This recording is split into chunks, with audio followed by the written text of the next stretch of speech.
एक छोटे से गांव में एक लड़की रहती थी जिसका नाम टीना था। टीना अपने बड़े भाई मोहन और भाभी राखी के साथ रहती थी। टीना देखने में उतनी सुंदर नहीं थी। उसका रंग सांवला था, चेहरे पर कोई बनावटी चमक भी नहीं थी, जिसकी वजह से उसे कोई पसंद नहीं करता था। शादी के लिए रिश्ते भी आते थे तो उसे देखते ही मना कर देते थे। उसकी भाभी राखी भी उसे अपना नहीं मानती थी। वह उसे हमेशा बोझ समझकर ताना देती थी। अम्मा बाबूजी तो चले गए, लेकिन इस बोझ को हमारे सिर पे डालकर चले गए। ऊपर से इसकी शादी भी नहीं हो रही, कोई इसे पसंद ही नहीं करता। एक सुबह टीना, अरे टीना, कहाँ मर गई? जल्दी इधर आ। जी भाभी। जल्दी से नहा धोकर अच्छे कपड़े पहन ले, आज फिर लड़के वाले तुझे देखने आने वाले हैं। जी भाभी। और सुन, इस बार भी अगर उन्होंने तुझे पसंद नहीं किया ना, तो समझ लेना अब मैं तुझे इस घर में एक दिन भी नहीं रहने दूंगी। टीना की आंखें झुक गईं। वह बिना कुछ बोले अपने कमरे में चली गई। कुछ देर बाद उसने अपनी सबसे अच्छी गुलाबी सलवार कमीज पहनी, बालों में तेल लगाकर छोटी बनाई, चेहरे पर हल्का सा पाउडर लगाया, लेकिन आईने में खुद को देखकर उसकी आंखें भर आईं। उसे अच्छी तरह याद था कि पिछले 2 सालों में न जाने कितने लोग उसे देखने आए थे और हर बार एक ही जवाब मिला था, लड़की हमें पसंद नहीं है। दोपहर होते होते लड़के वाले घर पहुंच गए। राखी ने बड़े दिखावे से उनका स्वागत किया। आइए आइए बैठिए। फिर राखी ने ऊंची आवाज में कहा, टीना बेटी जरा इधर आओ। टीना सिर झुकाए ट्रे में चाय लेकर कमरे में आई। उसने कांपते हाथों से सबको चाय दी। लड़के की मां उसे सिर से पांव तक देखने लगी। लड़का भी उसे घूर कर देखने लगा। फिर बोला, जरा चेहरा ऊपर कीजिए। टीना ने धीरे से सिर उठाया। कमरे में कुछ पल के लिए सन्नाटा छा गया। लड़के की मां ने धीरे से अपने पति के कान में कहा, रंग तो बहुत दबा हुआ है। आजकल तो लड़कियां कितनी स्मार्ट और सुंदर होती हैं। माँ चलिए, मुझे ये रिश्ता मंजूर नहीं है। राखी ने मुस्कुराकर बात संभालने की कोशिश की। लड़की बहुत काम करती है, पूरे घर का काम अकेले संभाल लेती है। हमें काम करने वाली नहीं, सुंदर बहू चाहिए। इतना कहकर वे लोग उठे और बिना पीछे देखे घर से चले गए। दरवाजा बंद होते ही राखी का गुस्सा फूट पड़ा। देख लिया, फिर से मना करके चले गए। आखिर कितनी बार यही तमाशा होगा? पता नहीं भगवान ने तुझे ऐसा क्यों बनाया, न शक्ल न सूरत। नहीं, सच कहूं तो तेरे माँ बाप ने भी हमारे सिर पे मुसीबत छोड़ दी। अगर तुझे बचपन में ही कहीं छोड़ गए होते तो आज हमें ये बोझ नहीं उठाना पड़ता। यह सुनकर टीना का दिल टूट गया। वह चुपचाप रसोई में जाकर बर्तन धोने लगी। आंसू लगातार उसके चेहरे से गिरकर पानी में मिल रहे थे। उसी रात राखी अपने पति मोहन से बोली, अब बहुत हो गया, मैं इसे और इस घर में नहीं रख सकती। हर बार लोग आते हैं, मना करके चले जाते हैं। पूरे गांव में हमारी बदनामी हो रही है। कल सुबह इसे साफ साफ कह देना ये घर छोड़कर चली जाए। अब मैं इसका बोझ नहीं उठाऊंगी। ठीक है राखी, तुझे जैसा ठीक लगे वैसा ही कर लो तुम। अब बहुत हो गया, मैं इसे और इस घर में नहीं रख सकती। हर बार लोग आते हैं, मना करके चले जाते हैं। पूरे गांव में हमारी बदनामी हो रही है। कल सुबह इसे साफ साफ कह देना ये घर छोड़कर चली जाए। अब मैं इसका बोझ नहीं उठाऊंगी। अगली सुबह टीना हमेशा की तरह बर्तन धो रही थी। तभी राखी गुस्से में वहां आई और तेज आवाज में बोली, बस बहुत हो गया, अपना सामान उठा और इस घर से निकल जा। अब इस घर में तेरे लिए कोई जगह नहीं है। भाभी, मुझसे ऐसी कौन सी गलती हो गई? मुझे घर से क्यों निकाल रही हैं? तुम्हारे भैया साफ कहकर गए हैं कि शाम तक तुम इस घर में दिखाई नहीं देनी चाहिए। उनके काम से लौटने से पहले तुम यहाँ से चली जाना। भाभी, एक बार भैया से मेरी बात तो करा दीजिए, शायद उन्हें गलत फहमी हुई हो। मुझे कुछ नहीं सुनना, अपना सामान उठाओ और निकल जाओ। अब इस घर में तुम्हारे लिए कोई जगह नहीं है। टीना ने कांपते हाथों से अपना छोटा सा कपड़ों का थैला उठाया। उसने एक बार पूरे घर को देखा। यही घर था जहां उसने बचपन बिताया था, जहां उसे लगता था कि उसके अपने रहते हैं। आंखों में आंसू लिए वह चुपचाप दरवाजे से बाहर निकल गई। न किसी ने उसे रोका, न किसी ने पीछे मुड़कर देखा। टीना बिना किसी मंजिल के चलती रही। गांव की गलियां पीछे छूटती गईं। चलते चलते वह गांव के बाहर बहती नदी के किनारे पहुंच गई। वह एक बड़े पत्थर पर बैठ गई, सामने बहते पानी को देखती रही। फिर उसके सब्र का बांध टूट गया। वह फूट फूट कर रोने लगी। आसमान की ओर देखते हुए बोली, हे भगवान, मेरी आखिर क्या गलती है? अगर आपने मुझे ऐसा रंग रूप दिया है तो इसमें मेरा क्या दोष है? लोग मुझे मेरे दिल से नहीं, मेरे चेहरे से क्यों तौलते हैं? जिस बात की मैं कभी गुनहगार ही नहीं थी, उसकी सजा मुझे क्यों मिल रही है? क्या इस दुनिया में मेरे लिए कहीं भी कोई जगह नहीं है जहां मुझे सिर्फ इंसान समझकर अपनाया जाए? तेज धूप सिर पर चढ़ चुकी थी। टीना अब भी नदी किनारे बैठी थी। रोते रोते उसकी आंखें सूज गई थीं। बेटी, तभी पीछे से किसी की आवाज आई। तुम यहाँ अकेली क्यों बैठी हो? सामने लगभग 60 साल की एक बुजुर्ग महिला खड़ी थी। चेहरे पर अपनापन था और हाथ में सब्जियों की टोकरी। टीना जल्दी से अपने आंसू पोंछते हुए बोली, कुछ नहीं अम्मा, बस ऐसे ही बैठी हूँ। बुजुर्ग महिला समझ गई कि बात कुछ और है। वह उसके पास बेटी, बैठ गई और प्यार से बोली, जो दर्द आंखें बता देती हैं, उन्हें छुपाया नहीं जा सकता। सच सच बता, क्या हुआ है? इतना सुनते ही टीना खुद को रोक नहीं पाई। वह फूट फूट कर रोने लगी। कुछ देर बाद उसने अपने माँ बाप की मौत से लेकर भाई भाभी के तानों तक और आज घर से निकाले जाने तक की पूरी कहानी सुना दी। सब सुनकर बुजुर्ग महिला की आंखें भी नम हो गईं। वह बोली, बेटी, इंसान की पहचान उसके चेहरे से नहीं, उसके संस्कारों से होती है। तेरे अपने ही तुझे समझ नहीं पाए। अगर तुझे कोई ऐतराज ना हो तो मेरे साथ चल। मेरा भी इस दुनिया में कोई अपना नहीं है। घर है लेकिन उसमें रहने वाला कोई नहीं। तू रहेगी तो मुझे भी सहारा मिल जाएगा। नहीं अम्मा, मैं किसी पर बोझ नहीं बनना चाहती। बोझ वो होते हैं जो अपनों का साथ छोड़ देते हैं। तू नहीं। चल, आज से उस घर में तू मेरी बेटी बनकर रहेगी। बुजुर्ग महिला उसे अपने साथ ले गई। घर पहुंचते ही बुजुर्ग महिला ने टीना से कहा, आजा बेटी, पहले हाथ मुंह धो लें। सुबह से कुछ खाया भी नहीं होगा। टीना चुपचाप पानी से हाथ मुंह धोकर आंगन में बैठ गई। बुजुर्ग महिला ने चूल्हे पर गरम गरम दाल, चावल और रोटी परोसी। कई दिनों बाद टीना ने पेट भरकर खाना खाया। खाते खाते उसकी आंखों से आंसू निकल पड़े। बुजुर्ग महिला ने प्यार से पूछा, क्या हुआ बेटी, खाना अच्छा नहीं लगा क्या? नहीं अम्मा, खाना बहुत अच्छा है। बहुत दिनों बाद किसी ने इतने प्यार से खाना खिलाया है। आज से खुद को अकेला मत समझना। ये घर जितना मेरा है उतना ही तुम्हारा भी है। उस रात टीना को कई दिनों बाद सुकून की नींद आई। अगली सुबह सूरज निकलते ही टीना उठी।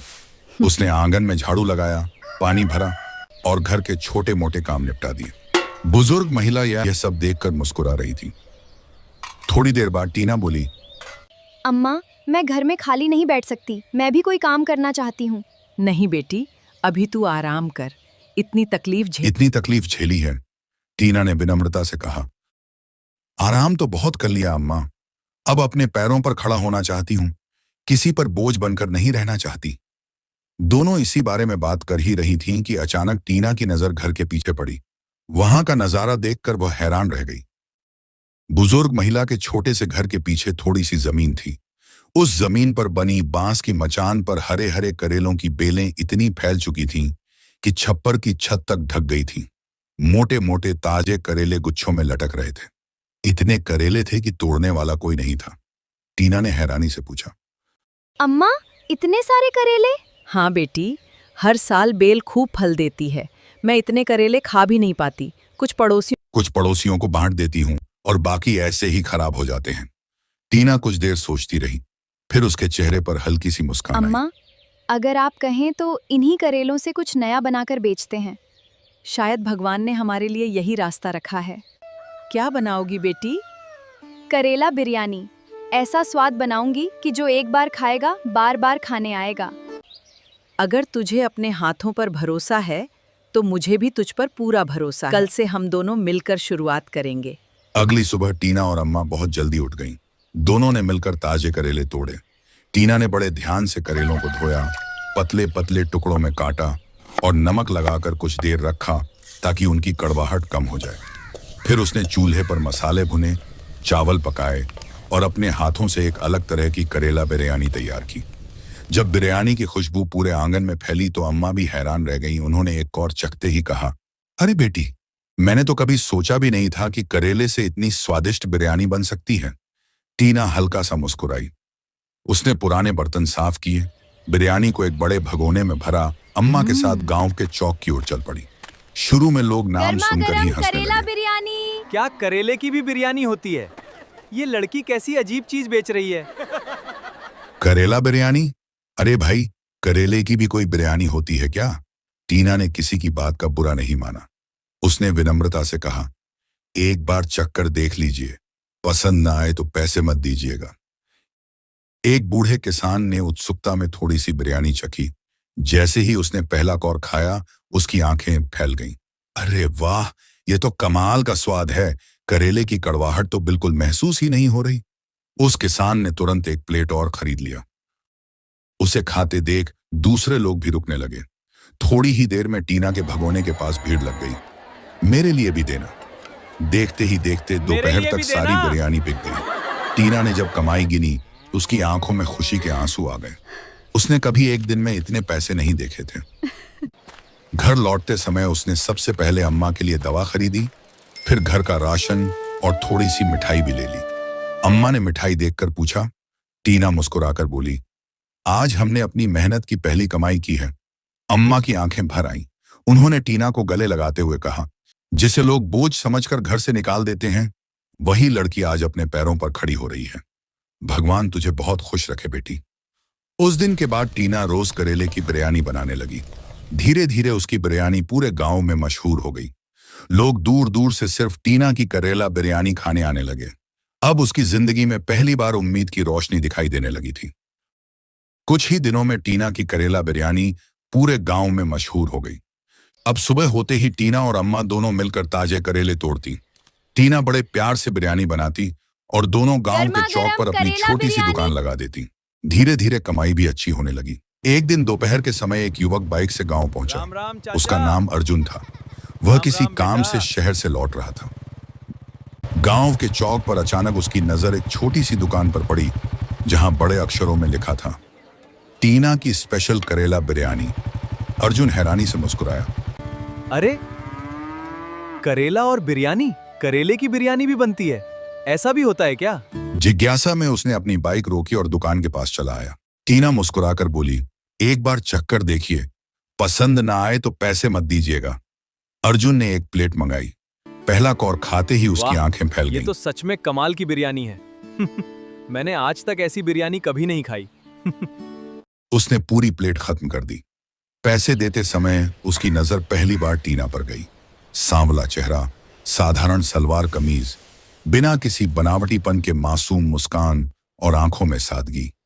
टीना दिखने में भले ही बहुत सुंदर नहीं थी, लेकिन उसके चेहरे पर मेहनत, ईमानदारी और आत्मसम्मान साफ दिखाई देता था। अर्जुन बिना कुछ कहे वहां से चला गया, लेकिन उस दिन के बाद वह लगभग रोज शहर से बाइक चलाकर गांव आने लगा। कभी बिरयानी खाने के बहाने, कभी अम्मा का हाल पूछने के बहाने। धीरे धीरे उसकी और टीना की बातें होने लगी। अर्जुन को टीना का स्वभाव बहुत पसंद आने लगा। उसे महसूस हुआ कि असली खूबसूरती चेहरे में नहीं, इंसान के दिल और व्यवहार में होती है। एक दिन दुकान बंद होने के बाद अर्जुन ने हिम्मत जुटाकर कहा, टीना, मुझे तुमसे एक बात कहनी है। जी कहिए। मैं तुम्हें दिल से पसंद करने लगा हूँ। अगर तुम्हें कोई आपत्ति ना हो तो मैं तुमसे शादी करना चाहता हूँ। यह सुनकर टीना एकदम चुप हो गई। कुछ पल बाद उसकी आंखें भर आईं। वह धीमी आवाज में बोली, ऐसा मत कहिए। आप नहीं जानते मेरे साथ क्या क्या हुआ है। बचपन से लेकर आज तक मुझे मेरे रंग रूप की वजह से हर किसी ने ठुकराया है। पता नहीं कितने लोग मुझे देखने आए, लेकिन हर बार यही कहकर चले गए कि लड़की सुंदर नहीं है।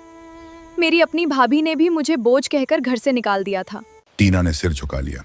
आज आपको मैं अच्छी लग रही हूँ, लेकिन कुछ दिनों बाद आप भी मुझे छोड़ देंगे, इसलिए मुझसे शादी की बात मत कीजिए। टीना, मैंने तुम्हें तुम्हारे चेहरे से नहीं, तुमसे प्यार किया है। मैंने तुम्हें तुम्हारे चेहरे के लिए नहीं, तुम्हारे दिल के लिए पसंद किया है। जिसने अपमान सहकर भी मेहनत चुनी, जो अम्मा का सम्मान करती है, जो सबका दिल जीत सकती है, उससे बेहतर जीवन साथी मुझे कहीं नहीं मिलेगा। फिर उसने मुस्कुराते हुए चेहरे कहा, की सुंदरता समय के साथ बदल जाती है, लेकिन अच्छे संस्कार और सच्चा दिल कभी बूढ़ा नहीं होता। टीना की आंखों से आंसू बहने लगे। इस बार ये आंसू दर्द के नहीं, अपनापन मिलने के थे। उसने पहली बार मुस्कुराकर अर्जुन की तरफ देखा और धीरे से बोली, अगर आपको सच में मुझ पर इतना भरोसा है तो मुझे भी आपकी बात मंजूर है। यह सुनते ही अम्मा की आंखें खुशी से भर आईं। कुछ ही दिनों बाद पूरे गांव की मौजूदगी में टीना और अर्जुन की सादगी भरी शादी हो गई। अर्जुन शादी के बाद टीना को अपने साथ शहर ले जाने लगा। मैं अम्मा को अकेला छोड़कर कहीं नहीं जाऊंगी। तो फिर अम्मा भी हमारे साथ रहेंगी। आज से वो सिर्फ आपकी नहीं, मेरी भी माँ है। कुछ महीनों बाद अर्जुन ने गांव में ही टीना के नाम से एक बड़ा रेस्टोरेंट खुलवा दिया, जहां टीना की स्पेशल करेला बिरयानी सबसे मशहूर व्यंजन बन गई। जीती रहो बेटी। वही लोग जो कभी टीना के रंग रूप का मजाक उड़ाते थे, आज उसकी मेहनत और सफलता की तारीफ करते नहीं थकते थे। उधर उसकी भाभी राखी को भी अपनी गलती का एहसास हुआ, लेकिन तब तक बहुत देर हो चुकी थी। टीना ने किसी से बदला नहीं लिया। उसने सिर्फ इतना कहा, इंसान की कीमत उसके चेहरे से नहीं, उसके कर्मों से होती है। उसके चरित्र और मेहनत से होती है। इसके बाद टीना, अर्जुन और अम्मा तीनों एक परिवार की तरह प्यार और सम्मान से रहने लगे। गांव के लोग भी उनकी मिसाल देने लगे कि सच्ची खूबसूरती चेहरे में नहीं, बल्कि इंसान के दिल, मेहनत और व्यवहार में होती है। एक बात कान खोलकर सुन ले, आज के बाद इस घर में तेरे लिए कोई जगह नहीं है। माँ, मुझे मत निकालो, इस दुनिया में आपके अलावा कोई नहीं है। ये सब मैं नहीं जानती। माँ, इसे घर से निकाल ही दो। बस महारानी की तरह पड़ी रहती है। नहीं इसे ठीक से खाना बनाना आता है, नहीं घर का काम करना आता है। जा, अभी इसी समय निकल जा। और सुन, अपनी ये गंदी शक्ल दोबारा मत दिखाना। माँ, सही किया जो उसे घर से निकाल दिया। राधा की जिंदगी बचपन से ही बहुत कठिन रही थी, क्योंकि जब वह बहुत छोटी थी तभी उसके पिता की एक बीमारी के कारण मृत्यु हो गई थी और कुछ साल बाद उसकी माँ भी इस दुनिया से चली गई थी। माँ बाप के जाने के बाद राधा का कोई सहारा नहीं बचा था, इसलिए उसके पिता की दूसरी पत्नी यानी उसकी सौतेली माँ जमुना ने उसे अपने घर में रख लिया था। गांव वालों को लगता था कि जमुना ने राधा को बेटी की तरह अपना लिया है, लेकिन सच्चाई यह थी कि जमुना के मन में राधा के लिए कभी मां जैसा प्यार पैदा ही नहीं हुआ। जमुना की अपनी एक बेटी थी जिसका नाम पायल था और वह राधा से उम्र में थोड़ी छोटी थी। जमुना अपनी बेटी पायल को बहुत प्यार करती थी, उसे कभी घर का काम नहीं करने देती थी और हर समय उसकी तारीफ करती रहती थी। जबकि राधा सुबह सूरज निकलने से पहले उठती, घर में झाड़ू लगाती, आंगन साफ करती, पानी भरकर लाती, चूल्हा जलाती, कपड़े धोती, बर्तन साफ करती और पूरे परिवार के लिए खाना बनाती थी। राधा कभी अपनी किस्मत को दोष नहीं देती थी। वह मन ही मन अपनी माँ को याद करके कहती थी, माँ, आपने जाते जाते कहा था कि चाहे जिंदगी कितनी भी मुश्किल हो जाए, किसी का बुरा मत करना। मैं आपकी बात कभी नहीं भूलूंगी। लेकिन राधा की एक कमी थी जिसे लेकर जमुना उसे रोज ताना देती थी। राधा को खाना बनाना ठीक से नहीं आता था। वह कोशिश बहुत करती थी, लेकिन कभी सब्जी में नमक थोड़ा ज्यादा हो जाता, कभी रोटी जल जाती और कभी दाल पतली रह जाती। पायल को तो इस बात का बहाना मिल जाता था। वह जानबूझकर राधा के बनाए खाने में कमी निकालती और अपनी माँ से शिकायत करती, माँ देखो, फिर से दीदी ने खाना खराब कर दिया। तुझे एक काम भी ढंग से नहीं आता, दिन भर घर में पड़ी रहती है और खाना तक नहीं बना सकती। माँ, मैं कोशिश कर रही हूँ, धीरे धीरे सीख जाऊंगी। लेकिन जमुना उसकी कोई बात नहीं सुनती थी। एक दिन सुबह से ही घर में बहुत काम था। गांव में जमुना की रिश्तेदार आई हुई थीं और उसने राधा को तरह तरह के पकवान बनाने को कहा। राधा ने पहली बार इतने सारे लोगों के लिए खाना बनाने की कोशिश की। उसने दाल बनाई, सब्जी बनाई, चावल बनाए और पूरियां भी बनाने की कोशिश की, लेकिन जल्दबाजी में सब्जी में नमक थोड़ा ज्यादा हो गया और कुछ पूरियां ठीक से नहीं फूल पाईं। मेहमानों ने फिर भी खाना खा लिया और किसी ने कुछ नहीं कहा, लेकिन पायल ने जैसे ही सब्जी चखी, वह जोर से बोली, माँ, ये खाना कौन खाएगा? इसमें तो नमक ही नमक है। मैंने तुझे कितनी बार कहा है कि अगर खाना बनाना नहीं आता तो सीख ले, लेकिन तुझसे तो कुछ सीखा ही नहीं जाता। माँ, मुझसे गलती हो गई, अगली बार मैं ध्यान रखूंगी। हर बार यही कहती है अगली बार, लेकिन तेरी अगली बार कभी आती ही नहीं। माँ, इसे घर से निकाल दीजिए, कम से कम घर का खाना तो खराब नहीं होगा। राधा ने पायल की तरफ देखा, लेकिन कुछ नहीं बोली। उसने सोचा कि शायद कुछ समय बाद सबका गुस्सा शांत हो जाएगा, लेकिन उसे क्या पता था कि उसी दिन उसकी जिंदगी पूरी तरह बदलने वाली थी। शाम होते होते जमुना का गुस्सा और बढ़ गया। उसने राधा को कमरे में बुलाकर कहा, अपना सामान बांध लें। माँ, मैंने क्या किया? तूने क्या नहीं किया? इतने साल से इस घर का बोझ बनी हुई है। खाना बनाना नहीं आता, काम ढंग से नहीं करती और ऊपर से रोज नई परेशानी। आज के बाद तू इस घर में नहीं रहेगी। माँ, मुझे मत निकालिए, मेरे पास आपके अलावा कोई नहीं है। मैं अपनी गलती सुधार लूंगी, मुझे थोड़ा समय दे दीजिए। लेकिन जमुना का दिल नहीं पिघला। निकल जा यहाँ से। आज के बाद इस घर की चौखट पर अपना चेहरा मत दिखाना, पायल दरवाजे के पास खड़ी सब देख रही थी। उसके चेहरे पर जरा भी दुख नहीं था, बल्कि वह मन ही मन खुश थी कि अब घर का सारा काम भी कम हो जाएगा और मां का सारा प्यार भी उसे ही मिलेगा। राधा ने आखिरी बार उस घर को देखा जहां उसने बचपन से अपनी जिंदगी बिताई थी। उसकी आंखों से आंसू बह रहे थे। उसने धीरे से कहा, माँ बाबा, अगर आप होते तो शायद मुझे आज यूं घर से नहीं निकलना पड़ता। फिर उसने अपनी गठरी उठाई और अकेली गांव से बाहर निकल गई। उसे खुद नहीं पता था कि उसे कहां जाना है। रास्ता लंबा था और शाम धीरे धीरे रात में बदल रही थी। राधा गांव से बहुत दूर निकल गई। खेत खत्म हुए तो एक सुनसान रास्ता शुरू हो गया और उसके आगे घना जंगल था। राधा को डर लग रहा था, लेकिन उसके पास लौटने की कोई जगह नहीं थी। वह एक पेड़ के नीचे बैठ गई और फूट फूट कर रोने लगी। उसने आसमान की तरफ देखकर कहा, भगवान, मैंने किसी का बुरा नहीं किया, फिर मेरे साथ ऐसा क्यों हो रहा है? क्या मेरे जीवन में कभी खुशी नहीं आएगी? तभी उसे दूर कहीं से हल्की रोशनी दिखाई दी। पहले उसे लगा शायद उसकी आंखों का भ्रम है, लेकिन रोशनी धीरे धीरे साफ दिखाई देने लगी। राधा हिम्मत करके उस दिशा में चल पड़ी। कुछ दूर जाने के बाद उसे जंगल के बीच एक छोटी सी मिट्टी की झोपड़ी दिखाई दी। झोपड़ी के बाहर एक बहुत बूढ़ी औरत लकड़ियां जमा कर रही थी। राधा धीरे से उसके पास गई और बोली, दादी, क्या मैं आज रात यहाँ रुक सकती हूँ? बेटी, इतनी रात को इस जंगल में अकेली कैसे आई? राधा की आंखों से फिर आंसू निकल पड़े। उसने पूरी बात बता दी कि कैसे उसकी सौतेली मां ने उसे घर से निकाल दिया क्योंकि उसे खाना बनाना नहीं आता था। बूढ़ी दादी ने उसकी बात ध्यान से सुनी और फिर प्यार से बोली, बेटी, दुनिया में कई बार इंसान को उसकी कमी के कारण नहीं, बल्कि दूसरों की बेरुखी के कारण दुख मिलता है। लेकिन तू रो मत। अगर तेरे अंदर मेहनत करने की इच्छा है तो तू अपनी जिंदगी खुद बदल सकती है। लेकिन दादी, मेरे पास ना पैसे हैं, ना घर है और ना मुझे कोई काम आता है। ऐसा मत कहे कि तुझे कुछ नहीं आता। तुझे बस अभी तक अपने हुनर का पता नहीं चला है। दादी, आप क्या कहना चाहती हैं? मेरे साथ कुछ दिन रह और देख, मैं तुझे ऐसा खाना बनाना सिखाऊंगी जिसे खाकर लोग बार बार तेरे पास आएंगे। राधा को पहली बार लगा कि शायद भगवान ने उसकी मदद के लिए किसी को भेजा है। उसने दादी के पैर छूकर कहा, दादी, मैं आपके साथ रहना चाहती हूँ। बूढ़ी दादी ने उसे अपनी झोपड़ी में जगह दे दी। अगले दिन सुबह सूरज निकलने से पहले दादी ने राधा को जगाया और बोली, आज से तेरी नई जिंदगी शुरू होती है। दादी, आज क्या सीखूंगी? आज तू सीखेगी ऐसी चीज जिसे शायद तूने कभी सोचा भी नहीं होगा। कद्दू बिरयानी? कद्दू की बिरयानी? हाँ बेटी, सही तरीके से बनाई जाए तो कद्दू से बनी बिरयानी इतनी स्वादिष्ट होती है कि लोग पूछेंगे इसमें ऐसा क्या डाला है।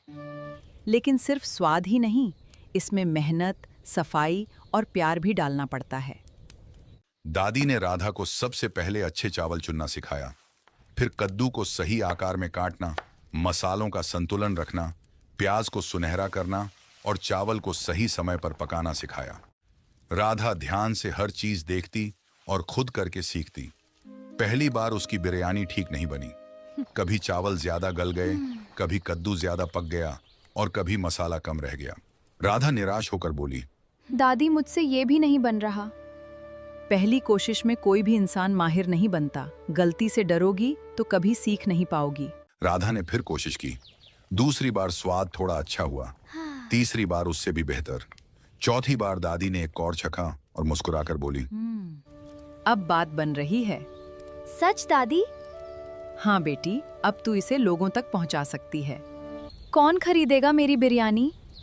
कोशिश करने वाले को ग्राहक मिल ही जाते हैं। अगले दिन दादी ने पुराने कपड़े का साफ टुकड़ा दिया और बोली, इसमें अपनी बिरयानी बांधकर जंगल के बाहर वाले रास्ते पर बैठ जा। वहां से बाजार जाने वाले लोग गुजरते हैं। उन्हें खिलाना और कहना कि अगर पसंद आए तो फिर लेना। राधा थोड़ी झिझकी, लेकिन उसने दादी की बात मान ली। वह सुबह जल्दी उठी, बिरयानी बनाई और जंगल के रास्ते के किनारे बैठ गई। शुरुआत में लोग उसे देखकर आगे निकलते रहे। कुछ लोगों ने पूछा, क्या बेच रही हो? कद्दू बिरयानी। कद्दू बिरयानी? कद्दू की बिरयानी कौन खाएगा? राधा का दिल टूट गया, लेकिन उसने हार नहीं मानी। तभी एक बूढ़ा किसान वहां रुका और बोला, बेटी, थोड़ा चखने के लिए दे दो। राधा ने उसे एक छोटी कटोरी दी। अरे बेटी, ये तो बहुत स्वादिष्ट है। इसमें इतना अच्छा स्वाद कैसे आया? मेरी दादी ने मुझे बनाना सिखाया है। कल ज्यादा बनाकर लाना। राधा की आंखों में चमक आ गई। उस दिन उसने थोड़ी सी बिरयानी बेची और जो पैसे मिले उन्हें दादी के हाथ में रख दिया। दादी ने कहा, ये तेरी पहली कमाई है, इसे संभाल कर रख। दादी, ये आपकी वजह से है। नहीं बेटी, मैंने सिर्फ रास्ता दिखाया है, चलना तूने सीखा है। अगले दिन राधा पहले से ज्यादा बिरयानी बनाकर बाजार के पास बैठी। इस बार किसान अपने साथ 2 लोगों को लेकर आया। उसने कहा, यही वह लड़की है जिसकी बिरयानी मैंने कल खाई थी। दोनों ने खाना खाया और उन्हें भी स्वाद बहुत अच्छा लगा। धीरे धीरे राधा की बिरयानी की चर्चा होने लगी। लोग उसे कद्दू बिरयानी वाली लड़की कहने लगे। कोई 2 प्लेट ले जाता, कोई 5 प्लेट, कोई घर के लिए पैक करवाता। राधा हर ग्राहक से प्यार से बात करती और कहती, अगर खाना अच्छा लगे तो अपने किसी जानने वाले को भी बताइएगा। कुछ ही दिनों में उसकी बिक्री बढ़ने लगी। उसने दादी की झोपड़ी के बाहर एक छोटा सा चूल्हा बना लिया। सुबह वह खाना तैयार करती और दोपहर तक बेचती। शाम को बची हुई सामग्री का हिसाब करती और अगले दिन की तैयारी करती। एक दिन एक स्कूल के शिक्षक ने उसकी बिरयानी खाई और बोले, बेटी, तुमने ये काम बहुत अच्छा शुरू किया है। अगर तुम साफ सफाई और स्वाद ऐसे ही बनाए रखोगी तो बहुत आगे जाओगी। राधा ने उस बात को दिल में रख लिया।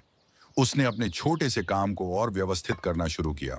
उसने पत्तों और साफ कागज से पैकिंग की, चावल और सब्जियों की मात्रा सही रखी आपको कितना और चाहिए? हर ग्राहक की पसंद पूछने लगी। कुछ महीनों बाद उसकी कमाई इतनी बढ़ गई कि वह दादी के लिए दवा खरीदने लगी, झोपड़ी की मरम्मत करवाने लगी और अपने लिए नए कपड़े भी खरीदे।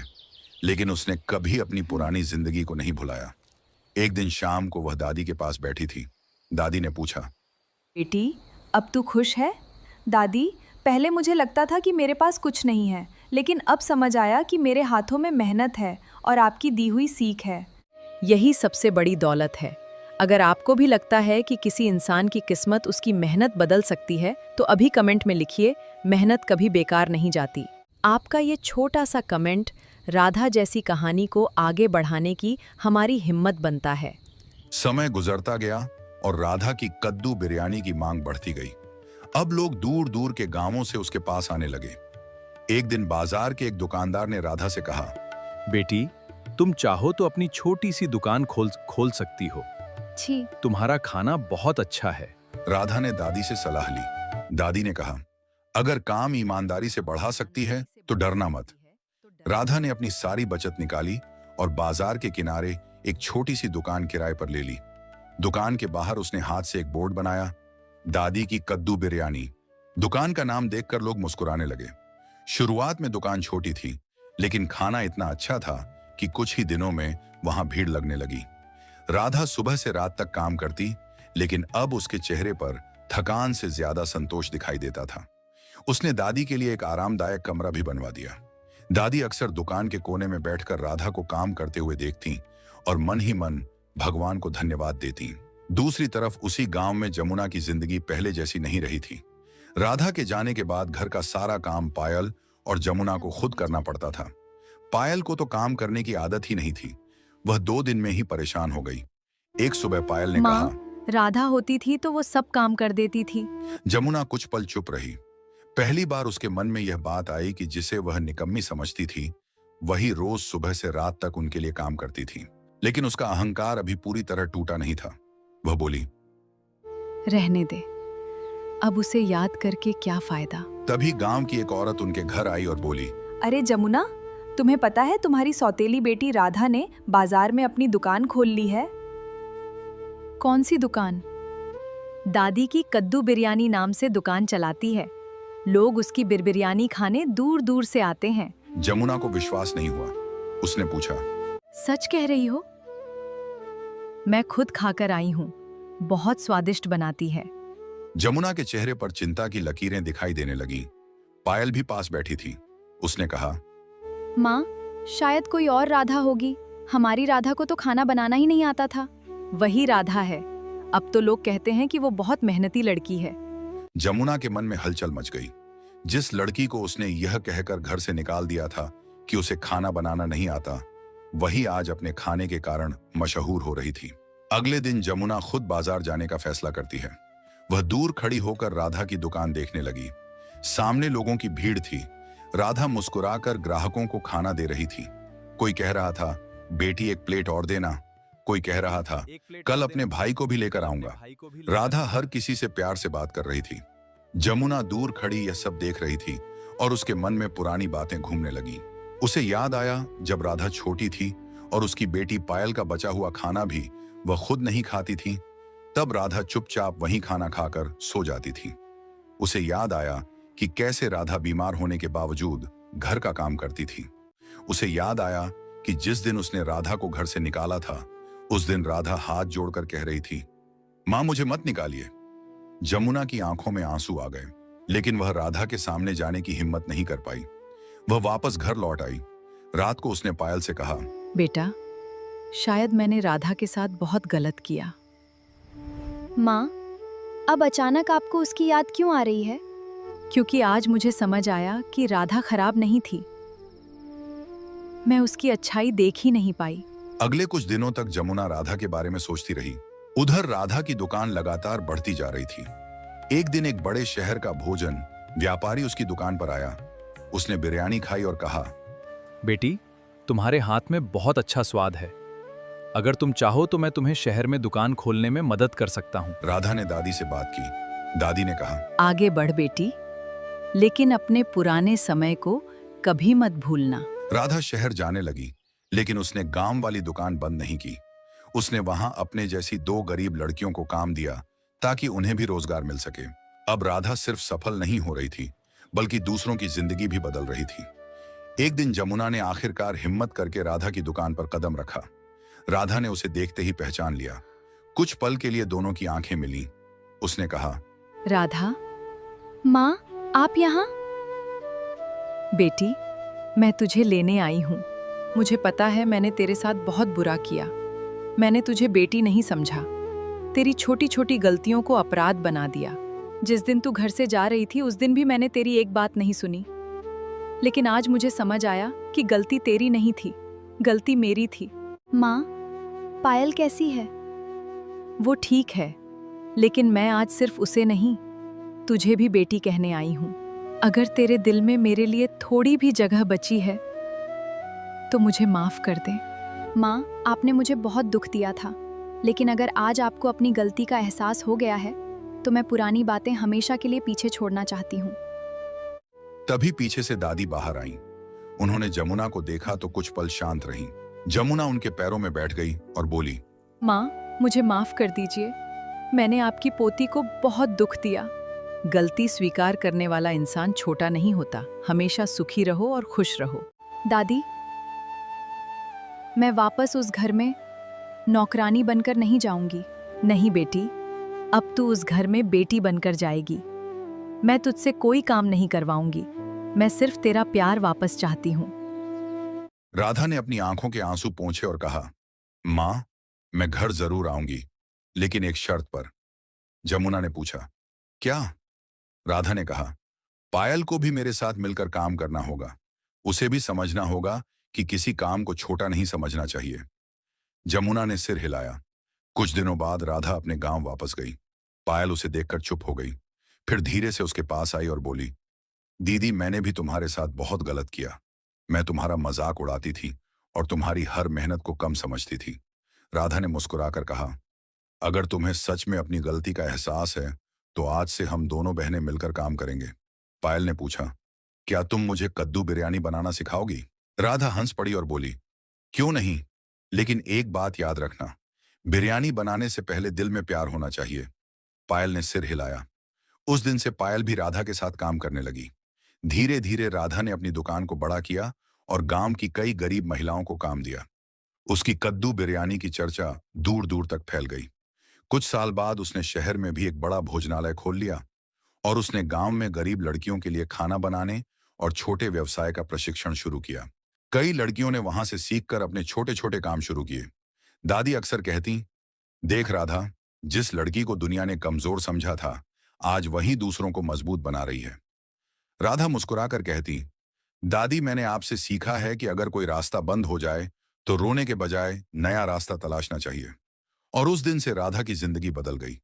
जिस घर से उसे एक खराब खाना बनाने वाली लड़की समझकर निकाला गया था, उसी घर के लोग बाद में उसके बनाए खाने पर गर्व करने लगे।